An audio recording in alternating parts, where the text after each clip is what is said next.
নমস্কার। Expert tedder আয়োজিত বিশেষ বিনোদনমূলক অনুষ্ঠান শ্রুতি কাহিনী। এই অনুষ্ঠানে আপনারা শুনতে পাবেন জীবনের নানান অভিজ্ঞতা থেকে উঠে আসা একের পর এক ভিন্ন স্বাদের কাহিনী। হাতের আঙুল, পায়ের পাতা, একটা কাটা থেতলানো মুন্ডু। সে কি কই দেখি। আজ শুনবেন সমাজের অন্ধকারাচ্ছন্ন দিক থেকে তুলে আনা একটি রোমহর্ষক কাহিনী, মুক্তিদণ্ড।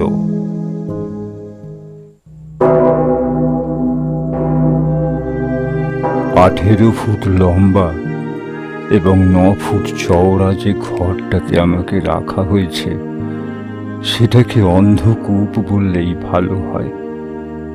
আছে একটা 7 ফুটের ভারী লোহার দরজা। ঘরটাতে স্বাভাবিকভাবে আলো বাতাস যাতায়াতের জন্য অনেক উঁচুতে যেটা আছে সেটাকে বোধহয় ঠিক জানলা বলা চলে না। না আছে কোনো আলো পাখা, না আছে কোনো আসবাবপত্র, আর থাকবেই বা কেন? এখানে তো কেউ সংসার পাততে আসে না, আসে মুক্তির প্রতীক্ষা করতে। আমি এই ঘরটার নাম দিয়েছি মুক্তি কক্ষ। যদিও বাইরে লেখা রয়েছে মৃত্যুদণ্ডপ্রাপ্ত। একজন মানুষকে হত্যার চেষ্টা এবং দুটো মানুষকে হত্যার দায়ে অভিযুক্ত আজ আমি। দীর্ঘ 22টা বছর ধরে আইনের রক্ষকরা আমাকে নিয়ে একরকম মজা মস্করাই করেছে। ঠিক যেমন ছোট্ট ইঁদুর ছানাকে নিয়ে বিড়াল খেলা করে, ঠিক তেমনি 22টা বছর বন্দি জীবন কাটানোর পর কাল আমার মুক্তি। মাঝে আর মাত্র কয়েকটা ঘন্টা।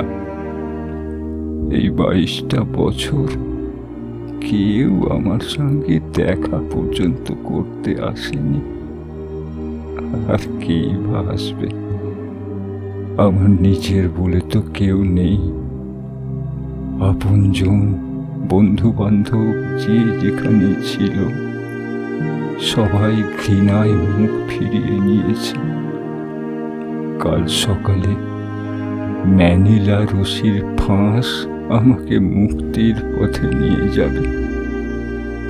কিছুদিন হলো মৃত্যুকে যেন আমি ভয় পেতে ভুলে গেছি। শুনেছি আত্মার নাকি মৃত্যু নেই। আমিও সেই রকম ভাবেই ভাবতে শুরু করেছি। কাল সকালে সারা পৃথিবীর মানুষ যখন জাগবে আমি তখন ঘুমিয়ে পড়ব। ঘুমিয়ে হয়তো আমি মিতালির স্বপ্ন দেখব। আমার মিতালির স্বপ্ন, সে নিশ্চয়ই আমার জন্য অপেক্ষা করে বসে আছে এই 22টা বছর। সে আমাকে বলেছিল, পরজন্ম যদি বলে কিছু থেকে থাকে তাহলে আমি এই রকমই একটা ঘর চাই, এই রকমই একটা সুন্দর সংসার চাই, আর ঠিক এই রকম ভাবে তোমাকে চাই। মেয়েটা যে আমাকে এতটা ভালোবেসেছিল আমি বুঝতে পারিনি। একটা অদ্ভুত মাদকতা ছিল ওর রূপে, ওর হাসিতে, ওর কথা বলার ভঙ্গিতে। ফ্যাক্টরিটা বন্ধ হবার পর লোকাল ট্রেনে হকারের জীবন বেছে নিয়েছিলাম আমি। এ কামরায় সে কামরায় ঘুরে ঘুরে ব্যাগ বিক্রি করতাম। ছোট বড় নানা ধরনের ব্যাগ, দেখি দেখি একটু সাইড অরিজিনাল লেদারের ভালো ভালো মানি ব্যাগ, লেডিস পার্স, কারো লাগলে বলবেন। হাতে নিয়ে দেখতে পারেন, দেখাশোনা ফ্রি, কেনাকাটা আপনার ব্যক্তিগত ব্যাপার। অরিজিনাল লেদারের ভালো ভালো ব্যাগ, ভালো ভালো ব্যাগ। এই যে ব্যাগ দাদা। হ্যাঁ হ্যাঁ হ্যাঁ আসছি। দেখি দেখি দাদা, একটু একটু সাইড দিন। বলুন ম্যাডাম, বলুন। কাঁধে ঝুলানো ব্যাগ দেখি। কাঁধে ঝুলানো, না না, আমি আর একটু বড় ব্যাগ চাইছি। এই ধরুন একটা জামা কাপড়, জলের বোতল ধরবে, এই রকম। এই তো দেখুন না, মানে কোনটা পছন্দ হয় দেখুন আপনি। না, এইগুলো ঠিক ভালো লাগছে না। আচ্ছা, এইটা মেরুন কালার নেই? মেরুন মেরুন মেরুন না, মেরুন তো হচ্ছে না ম্যাডাম। শুনুন, 2-3 দিনের মধ্যে নতুন মাল আসবে তো আপনার জন্য মেরুন নিয়ে আসবো, কেমন? দেখি দেখি একটু সাইড দিন। দেখি ভালো ভালো লেদারের ব্যাগ, হাতে নিয়ে দেখতে পারেন, দেখাশোনা ফ্রি। 3 দিন পরে আবার মেয়েটার সঙ্গে আমার দেখা হলো। এই যে ম্যাডাম, এই যে ম্যাডাম, আপনার মেরুন ব্যাগ এসে গেছে। এই দেখুন তো পছন্দ হয়েছে কিনা। এনেছেন? বাহ, খুব সুন্দর হয়েছে তো। আচ্ছা, দক্ষিণা কত দিতে হবে? দেখুন, আমি 70 টাকায় বিক্রি করছি, মানে আপনি 5 টাকা কম দেবেন। ওরে বাবা, এত অনেক দাম হয়ে গেল দাদা। না না, বেশি নেব না ম্যাডাম, বিশ্বাস করুন। দেখছেন তো কী হারে জিনিসের দামপত্র বাড়ছে। যে কোনো দোকানে আপনি এটার দাম করবেন 90 টাকার কমে, কিন্তু দেবে না আপনাকে। আপনি কোয়ালিটিটা দেখুন, বিশ্বাস করুন ম্যাডাম, মানে 60 টাকায় আমার কেনা আছে। আপনি তো ডেলি প্যাসেঞ্জার, কোনো চিন্তা নেই, মানে টাকা পয়সা আপনার কম থাকলে নিয়ে যান, আমাকে পরে দিয়ে দেবেন। যাতায়াতের পথে মেয়েটার সঙ্গে আমার রোজই দেখা হতো। দাদা, ছেলেদের মানি ব্যাগ দেখান তো।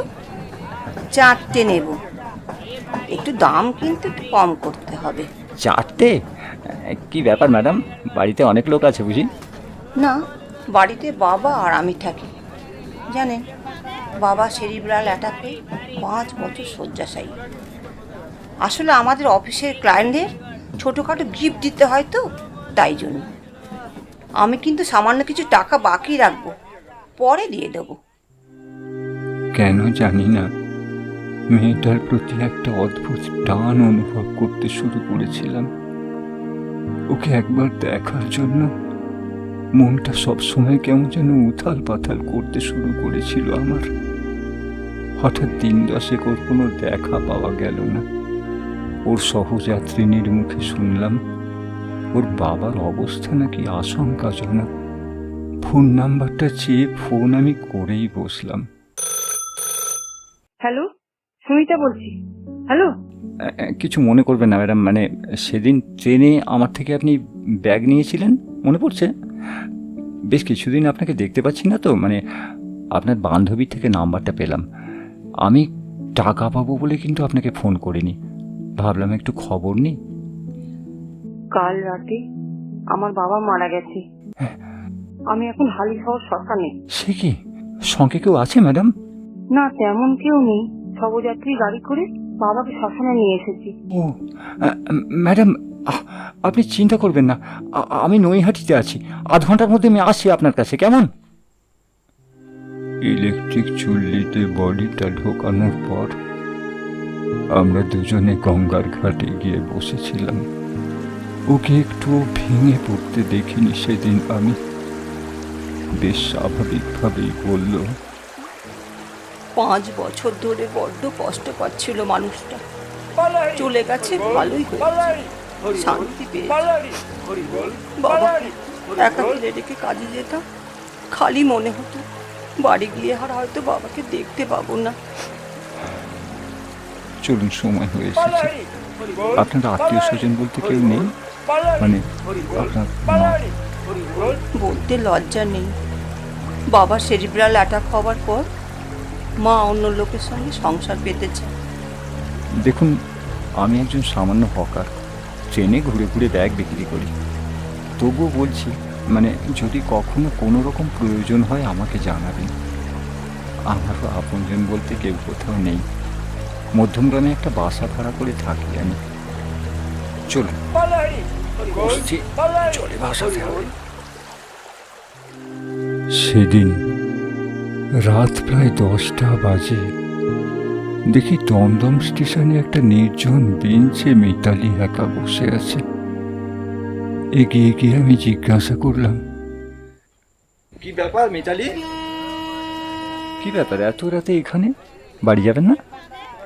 আমার নাম সুমিতা। আমি জানি, তবে আমি যদি এই নামে আপনাকে ডাকি আপনার নিশ্চয়ই আপত্তি নেই। রাত হয়ে গেল, বাড়ি যাবেন না?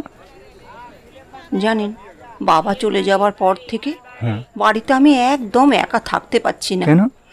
সব সময় মনে হচ্ছে বাবার আত্মা যেন আমার আশেপাশে ঘুরে বেড়াচ্ছে। ঘরের মধ্যে নানা রকমের শব্দ শুনতে পাচ্ছি রাত্রে। বিশ্বাস করুন। আমার মনে হয় এসব আপনার মনের ভুল। আসলে বাবাকে আপনি খুব ভালোবাসতেন তো, তাই এইরকম মনে হচ্ছে। যান, বাড়ি চলে যান।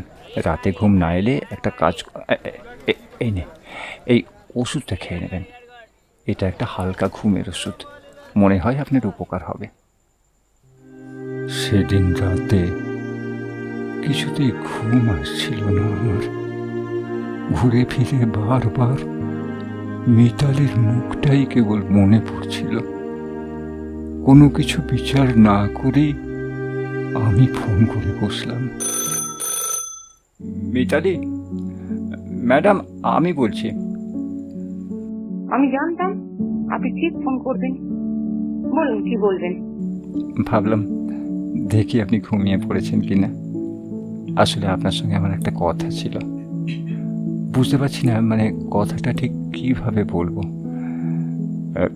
দেখুন, মানে একটা পুরুষের জীবনে কখনো সে প্রতিষ্ঠিত হতে পারে না একটা মহিলার সাহচর্য ছাড়া।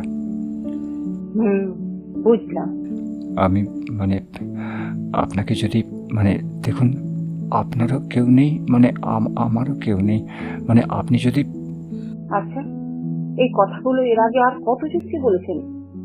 আমার মতো একটা মেয়েকে একা দেখলে যে কোনো পুরুষ মানুষের জিভকে লগ করে, সেটা আমি ভালোভাবে জানি। মিতালি, আমি আগেও আপনাকে বলেছি, আবারও বলছি, মিতালি আমার নাম নয়।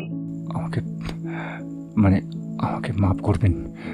আমি ঠিক বুঝতে পারিনি যে আপনি আমার উপর অসন্তুষ্ট হয়ে পড়বেন। আর হবেন নাই বা কেন?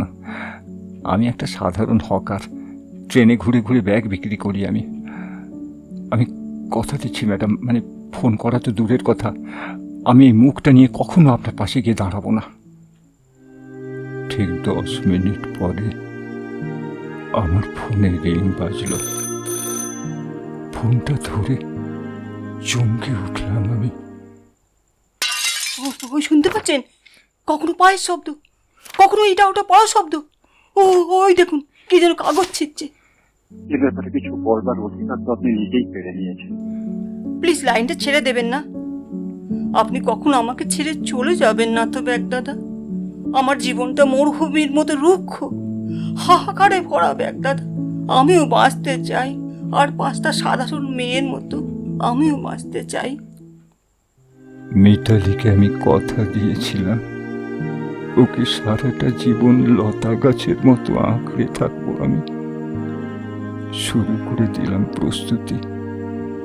শুধু আগোছালো ঘরটাকেই নয়, নিয়ম না মানা বেপরোয়া মনটাকেও গুছিয়ে নিতে একটা সপ্তাহ সময় লেগে গিয়েছিল আমার।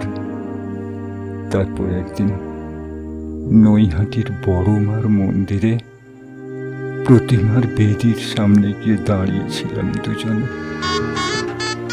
কোনো বৈদিক মন্ত্রপাঠ নয়, কোনো যাগযজ্ঞ নয়, ছিল না কোনো আইনি কাগজপত্র, কোনো রকম আড়ম্বর ছাড়াই এক চিলতে সিঁদুর আর একটা রজনীগন্ধার মালা পরিয়ে মিতালিকে সহধর্মিণী হিসেবে গ্রহণ করেছিলাম আমি।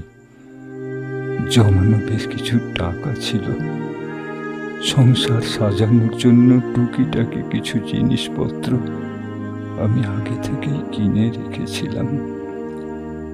রাতে মিতালি যখন ও সর্বস্ব দিতে আমার কাছে এগিয়ে এলো। মিতালি, মিতালি, আমার মায়ের এই 2-4টে যা গয়না আছে সব আমি তোমাকে দিলাম, এগুলো পরে নাও, এগুলো পরে নাও মিতালি। মা, ছি ছি ছি ছি, আমাকে প্রণাম করছো কেন? চলো ও ঘরে গিয়ে মা বাবার ছবির সামনে প্রণাম করে আসি দুজনে। এবার এসো মিতালি, আমার কাছে এসো, আরো কাছে, আরো কাছে, আরো কাছে এসো মিতালি। আজ থেকে তোমার ভালো মন্দ, সুখ দুঃখ, আনন্দ বেদনা সবকিছুর সাথে করে নাও আমাকে। তুমি আমাকে এত ভালোবাসো, কিন্তু আমি তার মর্যাদা রাখতে পারবো তো? মিতালি, আমার মিতালি। শুনেছি স্বামী স্ত্রীর সত্যিকারের সম্পর্ক জন্ম জন্মান্তরে, শুধু এই জন্মে নয়, পরজন্ম যদি বলে কিছু থেকে থাকে, তাহলে আমি এই রকমই একটা ঘর চাই, এই রকমই একটা সুন্দর সংসার চাই, আর ঠিক এই রকম ভাবে তোমাকে চাই। এ তো গেল পরজন্মের কথা মিতালি, আর এই জন্মে কোনো বাসনা নেই তোমার? আছে। আমার খুব ইচ্ছা বিভিন্ন সতীপীঠ ঘুরে ঘুরে দেখবার। বিশ্বাস করো, কালীঘাট ছাড়া না আমার আর কিছুই দেখা হয়নি। নিয়ে যাবে গো আমাকে? যেমন ধরো বীরভূমে 5টা সতীপীঠ আছে, তারপর ধরো কামরূপ কামাখ্যা। যাবে মিতালি, আমারও অনেক দিনের ইচ্ছে একটু কামাখ্যা মাকে দর্শন করার, কিন্তু দেখো এই মুহূর্তে এতগুলো টাকা। খরচের জন্য তুমি ভেবো না, আমি তোমার পাশে আছি না। আমি যে সে মেয়ে নই, রীতিমতো রোজগেরে গিন্নি। ও আমি ম্যানেজ করে নেব। মিতালিকে পেয়ে আমার জীবনে যেন আনন্দের জোয়ার এসেছিল। ওকে না জানিয়েই আমি কামাখ্যা যাওয়ার জন্য গৌহাটির টিকিট কেটে ফেলেছিলাম। ভেবেছিলাম ওকে চমকে দেব আমি। রওনা দেবার ঠিক আগের দিন ওকে আমি জানিয়েছিলাম, মিতালি, মিতালি, এই তো মিতালি, তোমার জন্য একটা সারপ্রাইজ আছে, এসো আমার কাছে এসো। এই না, এখন না, এই ভর সন্ধ্যাবেলা হাতে আমার এখন অনেক কাজ। দূর, তোমার সবসময় খালি বাজে চিন্তা। হ্যাঁ, তোমার মনে বুঝি সবসময় ভালো চিন্তা? এই ভালো চিন্তার ঠেলায় না আমি পাগল হতে বসেছি। দিন নেই রাত নেই। বলো, আমাকে সরল পেয়ে যা খুশি বলে নাও। কি বললে তুমি? সরল? আর একবার বলো, তুমি সরল? ওই সরলের পেছনে যে একটা রেখা আছে, সেটা আমি হাড়ে হাড়ে টের পাচ্ছি। এই শোনো না, শোনো না, এই আর কি নয়, কাছে এসো, সত্যি একটা সারপ্রাইজ আছে। ঠিক আছে, তুমি এবার চোখটা বন্ধ করো, এবার হাতটা বাঁধো। কি এটা? গৌহাটি যাবার ট্রেনের টিকিট তৎকাল পেয়ে গেছি। সব গোছগাছ করে নাও, কালই আমরা কামাখ্যা মাকে দর্শন করতে যাচ্ছি। কালই? কালই মানে? অসম্ভব। কাল অফিসের কাজে আমাকে বাইরে যেতে হবে, ফিরতে 3-4 দিন সময় লাগবে। অফিসের কাজ ক্যান্সেল করে দাও মিতালি। না, তা হয় না গো। তুমি বুঝতে পারছো না কেন? টিকিট কাটার আগে তুমি আমাকে তো একবার জিজ্ঞাসা করবে। আসলে আসলে আমি ভেবেছিলাম তোমাকে একটা সারপ্রাইজ দেবো, যাতে তুমি চমকে যাবে। তুমি তো 3-4 দিন বাড়িতে বসেই কাটিয়ে দিলে। আচ্ছা, বিয়ের পরে তো মানুষ একসঙ্গে বেড়াতে যায় নাকি? কি এমন গুরুত্বপূর্ণ চাকরি তোমার? হ্যাঁ, শোনো শোনো, কোনো কথা নয়, ছুটি যদি তোমাকে না দেয় তাহলে তুমি চাকরিটা ছেড়ে দাও। আমিও তাই চাই গো, আমারও আর ভালো লাগছে না, কিন্তু আমি নিরুপায়। আর কটা মাস গেলেই চাকরিটা আমি ছেড়ে দেবো। জানো, মন দিয়ে শুধু সংসারটাই করব। তুমি তাড়াতাড়ি একটা ভালো রোজগারের ব্যবস্থা করো দেখি। মিতালি, মিতালি, আমি কিন্তু এবার রেগে যাচ্ছি। আমি কম রোজগার করি? তুমি সবকিছু জেনে শুনে আমাকে বিয়ে করোনি? অন্যদিকে নয়, আমার মুখের দিকে তাকিয়ে উত্তর দাও। কি হলো? কি হলো মিতালি, শুনে নাও, আমি যা রোজগার করি তাতে দুটো পেট ভালোভাবে চলে যাবে। আজ থেকে তুমি আর কাজে বেরোবে না, ব্যাস, এটাই আমার শেষ কথা। দরকার হলে আমাকে তোমার অফিসে নিয়ে চলো, আমি কথা বলবো। তাহলে তুমিও শুনে নাও, আমাকে তুমি যদি যেতে না দাও তাহলে তোমার সঙ্গে আমার সংসার করা অসম্ভব। তুমি তুমি কি বুঝছো মিতালি? সংসার করা অসম্ভব মানে? আমি তো কিছু বুঝতে পারছি না। আমাকে আমাকে পরিষ্কার বাংলা ভাষায় বলো, তুমি কি বলতে চাইছো?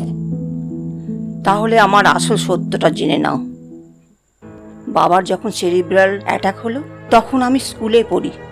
মা আমাদের ফেলে রেখে চলে গেল অন্য পুরুষের হাত ধরে। 3 মাসে ঘর ভাড়া বাকি পড়ে গিয়েছিল। কোথায় থাকবো, কি খাবো, কিছুই আমি জানতাম না। দিশাহারা হয়ে কাজের সন্ধানে বেরিয়ে পড়লাম। অল্প বয়স, দেখতে শুনতেও খারাপ ছিলাম না। কোটিপতি ব্যবসাদারের ছেলের প্রেমে পড়ে গেলাম আমি। ছেলেটা নিজেও একটা ব্যবসা চালাতো, এক্সক্লুসিভ এসকর্ট সার্ভিস। বাধ্য হয়ে এসে পড়লাম এই অন্ধকার জগতে। শুধুমাত্র বেঁচে থাকার তাগিদে সব কিছু মেনে নিতে বাধ্য হলাম।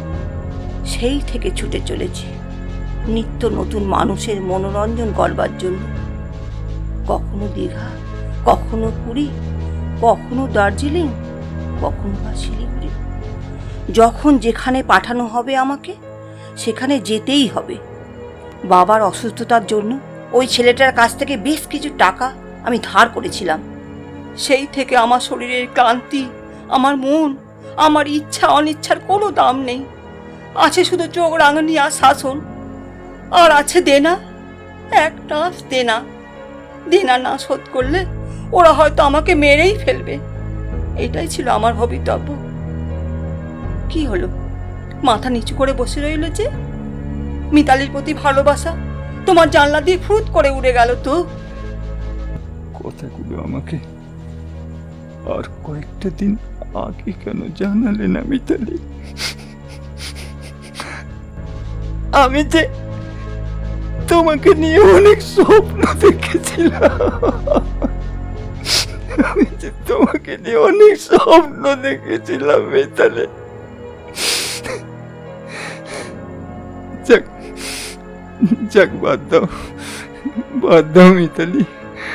আচ্ছা, কত টাকা দেনা আছে তোমার এখনো? সে শুনে তোমার কোনো লাভ নেই।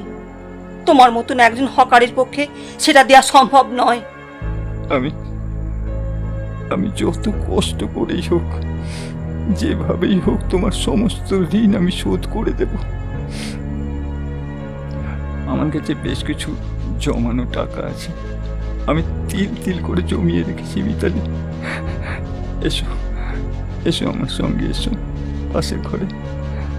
একটা কাজ করি মিতালি, দাঁড়াও, রাস্তার ধারে বাড়িতে জানলার কপাটগুলো আগে বন্ধ করে দিই। তোমার এই ওড়নাটা দিয়ে না, ওই দেখো খাটের নিচে একটা বাক্স আছে বড়, ওটা টেনে বার করতে হবে। আমাকে একটু হাত লাগাও না প্লিজ। আমি মানে এসো, হ্যাঁ তুমি এসো মিতালি, একটু নিচু হয়ে।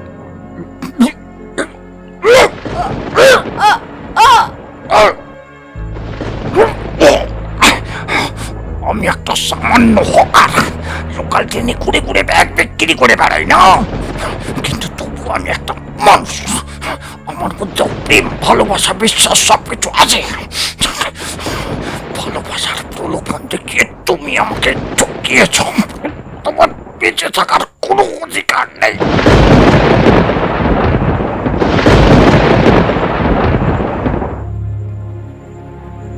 কয়েক মিনিট কেঁপে উঠে শান্ত হয়ে গিয়েছিল মিতালি।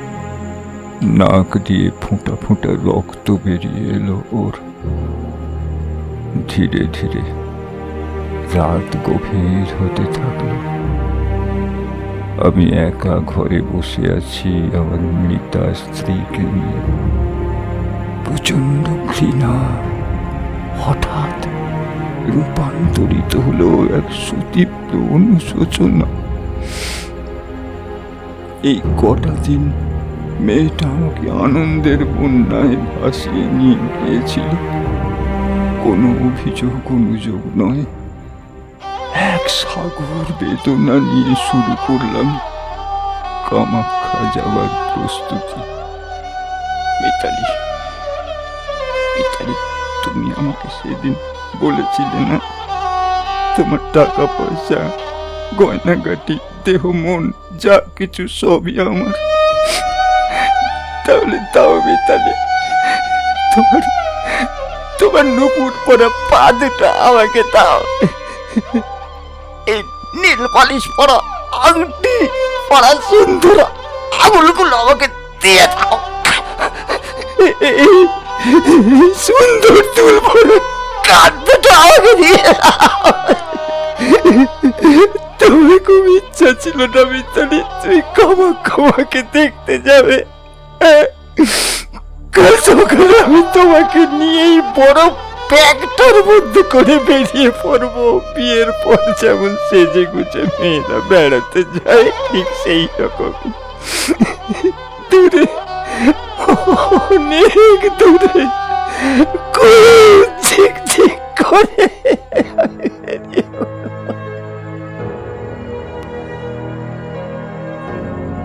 একটা তীব্র মানসিক অবসাদ এবং প্রচন্ড ভয় উৎকণ্ঠা নিয়ে ট্রেনে চেপে বসলাম। আমার মিতালিকে রেখেছি একটা চটের ব্যাগে সিটের নিচে। মানুষ যদি একবার পাপের পথে নামে, একের পর এক পাপ যেন তাকে নাগপাশের মতো চারদিক থেকে জড়িয়ে ধরে। যত স্বাভাবিক থাকার চেষ্টা করছি, সময় যত যাচ্ছে ভয় যেন আমার বেড়েই চলেছে। বুঝতে পারছি মিতালির পচা দেহটা থেকে একটা দুর্গন্ধ মাঝে মাঝেই ভেসে আসছে ট্রেনের মধ্যে। ইতিমধ্যে বেশ কয়েকজন অজানা বিষয়টাকে নিয়ে মন্তব্য করতে শুরু করেছে। যেখানে বাঘের ভয়, ঠিক সেখানেই সন্ধ্যা নেমে আসে। পরিচয় হতে জানতে পারলাম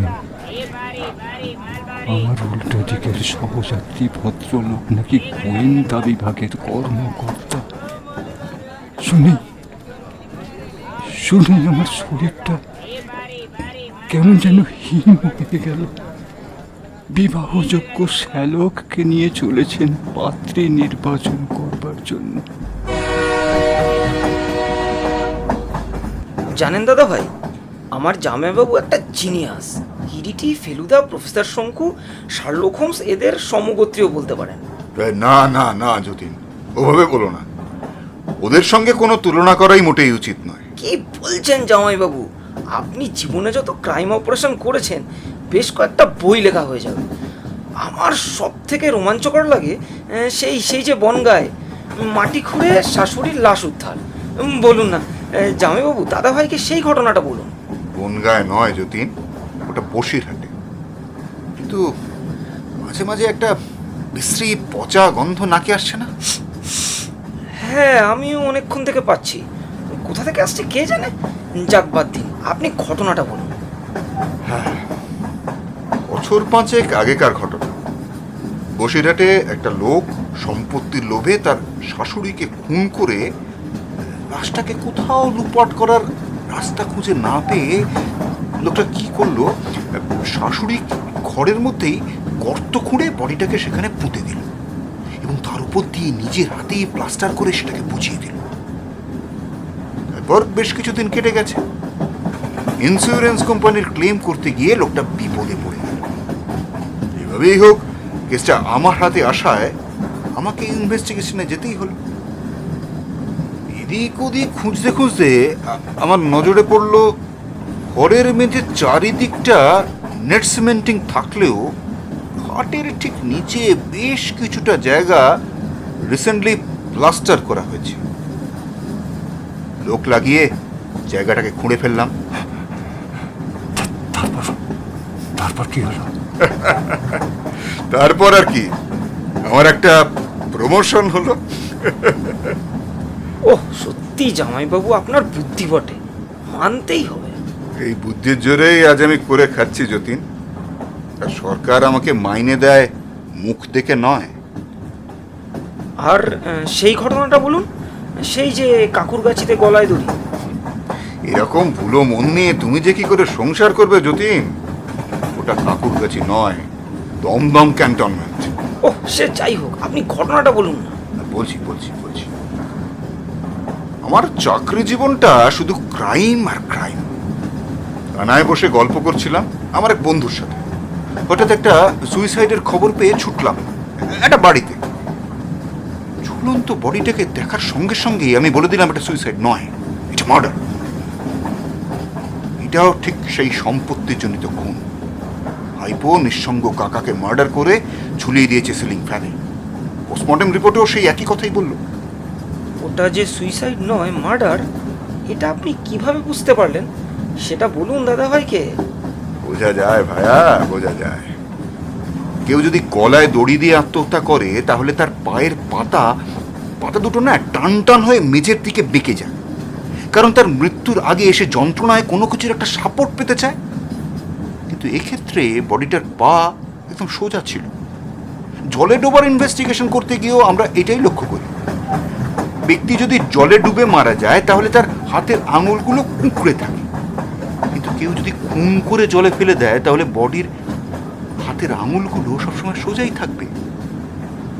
তবে একটা কথা, অপরাধ করলে অপরাধী একদিন না একদিন ধরা পড়বেই। এই বিধাতার বিধান, শাস্তি তাকে পেতে হবেই। একটা জিনিস লক্ষ্য করেছো যতীন? পচা গন্ধটা বেড়েই চলেছে। আমি টয়লেট থেকে আসছি, আমার শরীরটা ভালো লেগেছে।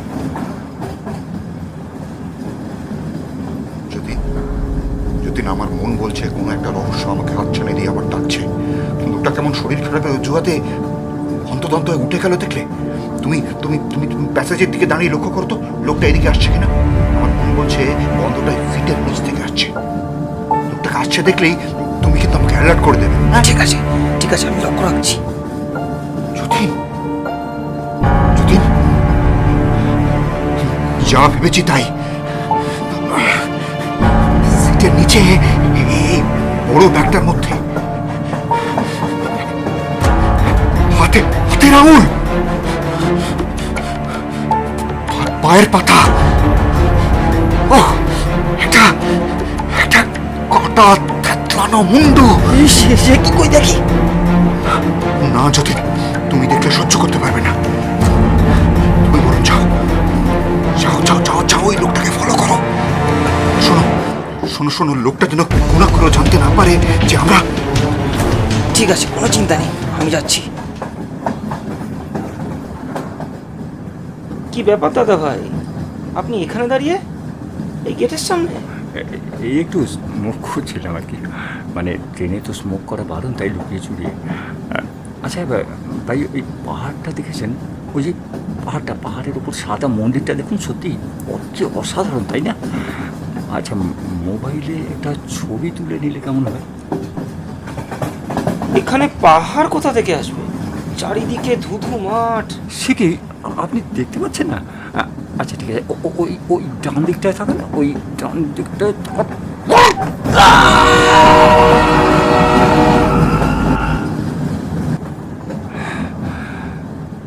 তুমি নিজেকে খুব চালাক মনে করো, তাই না? যাও এবার ফাঁকা মাঠের মধ্যে গড়াগড়ি খাও।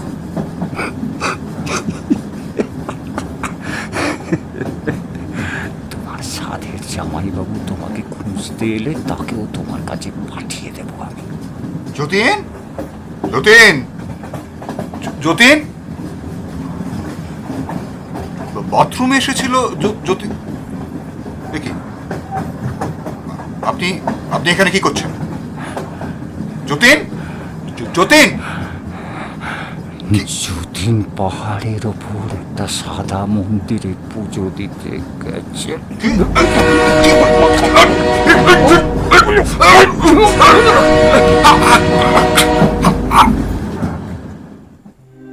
ওই লম্বা চওড়া লোকটার সঙ্গে সেদিন আমি শক্তিতে পেরে উঠিনি। মিতালিকে আর কামাখ্যায় নিয়ে যাওয়া হলো না আমার। পড়ে রইল চলন্ত ট্রেনে সিটের নিচে ব্যাগ বন্দি হয়ে। আর শুরু হলো আমার বন্দি জীবন। দেখতে দেখতে 22টা বছর কেটে গেল। হায় রে মানুষের কর্মফল।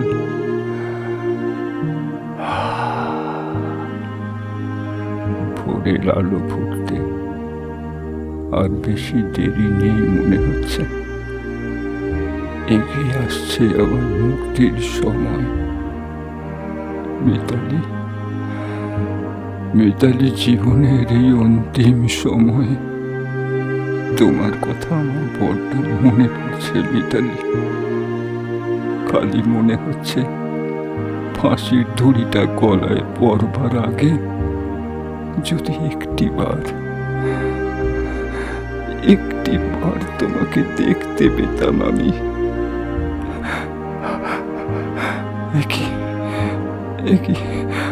হঠাৎ আমার এত শীত করছে কেন?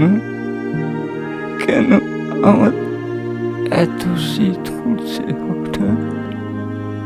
আমি তোমার পাশে দাঁড়িয়ে আছি বলে। মিতালি, মিতালি, সত্যি তুমি এসেছো? কিন্তু এ কি করে সম্ভব? আজ থেকে 22 বছর আগে তো আমি তোমাকে। তুমি এত করে ডাকছো আর আমি আসবো না? আমি যে সত্যি তোমাকে ভালোবাসি, তাই ভেবে দেখলাম ওই জল্লাদের হাত থেকে তোমাকে বাঁচাতেই হবে। কি বলছো মিতালি? হ্যাঁ, তুমি আমাকে সত্যি বাঁচাতে এসেছো? একদিন যে তোমাকে আমি নির্মম ভাবে খুন করেছিলাম, আর সেই তুমি আমাকে বাঁচাতে এসেছো মিতালি? তুমি আমাকে এতটা ভালোবাসো? আমি তোমাকে এতটাই ভালোবাসি। এসো আমার কাছে এসো। মিতালি, তুমি আমাকে এখান থেকে মুক্ত করে নিয়ে চলো মিতালি। আমি আবার একটা নতুন জীবন পেতে চাই, নতুন করে বাঁচতে চাই আমি। বিশ্বাস করো, আমি পালিয়ে যাব এখান থেকে। আমি দূরে, অনেক দূরে পালিয়ে যাব মিতালি, যেখানে কেউ আমার কোনো খোঁজ পাবে না।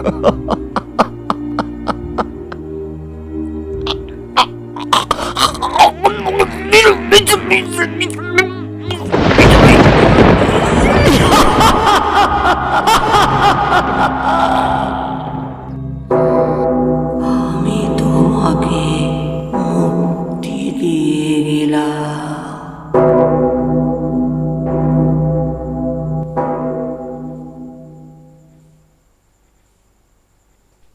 শুনলেন মুক্তিদণ্ড। শব্দগ্রহণ এবং শব্দ সংযোজনায় দেবতনু সরকার, পোস্টার ডিজাইন তনুশ্রেয়া সরকার। বিভিন্ন চরিত্রে যারা রূপদান করলেন: যতীন দেবতনু সরকার, যতীনের জামাইবাবু অভিক চ্যাটার্জি, মিতালি করবী ভট্টাচার্য, গল্প রচনা শেখর ভট্টাচার্য এবং মৃত্যুদণ্ডপ্রাপ্ত আসামির ভূমিকায় সেই আমি, আপনাদের শব্দ জগতের বন্ধু শেখর ভট্টাচার্য। গল্প সম্পর্কে আপনাদের মূল্যবান মতামত অবশ্যই কমেন্ট বক্সে জানাবেন। আমার গল্প যদি আপনাদের ভালো লেগে থাকে তাহলে চ্যানেলটি সাবস্ক্রাইব করে আমাদের পাশে থাকবেন। সকলে সুস্থ থাকবেন, আনন্দে থাকবেন। নমস্কার।